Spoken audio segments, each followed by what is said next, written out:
Hi, I'm Brett from Metropole. Well, like me, you've probably received advice that to be a successful investor, you need to diversify.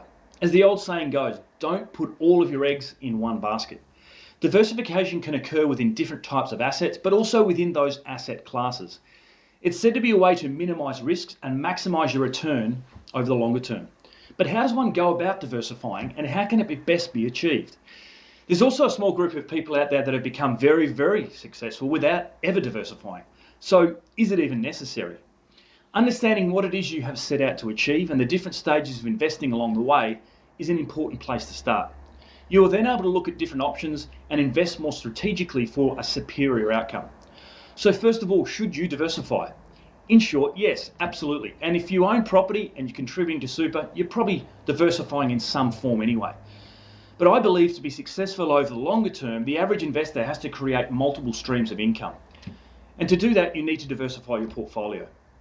So the people who don't diversify and specialize, I believe they've got an unfair advantage. It's quite likely that they've dedicated their life, their profession, they've had decades of experience and have that unfair advantage.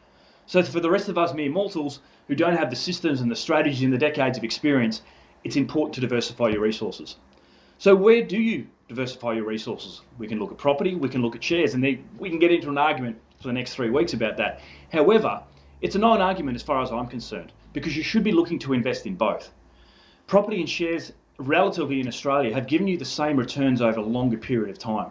So they're equally going to perform as well moving forward. In my opinion, and the advice I give is that property probably has a bit of an edge in terms of being able to leverage more. You can borrow $100,000 and I guess borrow up to being $500 and $1 million, where if you've got $100,000 to invest in shares, the bank's not going to quite lend you as much. It may be as much as $200,000 or $300,000.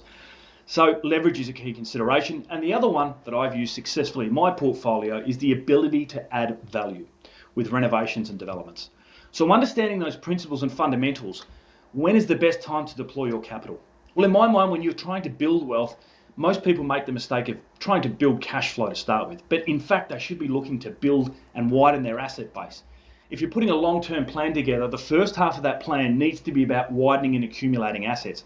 And I believe that's a great time to be investing in property because you can leverage more of other people's money, you can add value and give yourself more of an advantage in those early years and build your asset base faster.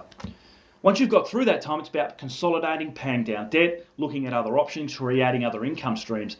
And that's when shares, I believe, will be a key part of building your portfolio as you approach retirement.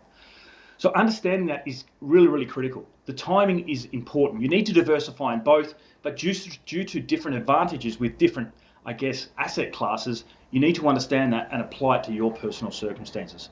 So should you diversify? Absolutely. You're going to continue to need more streams of income. And just diversifying in your home and super is not going to be enough to build longer term wealth.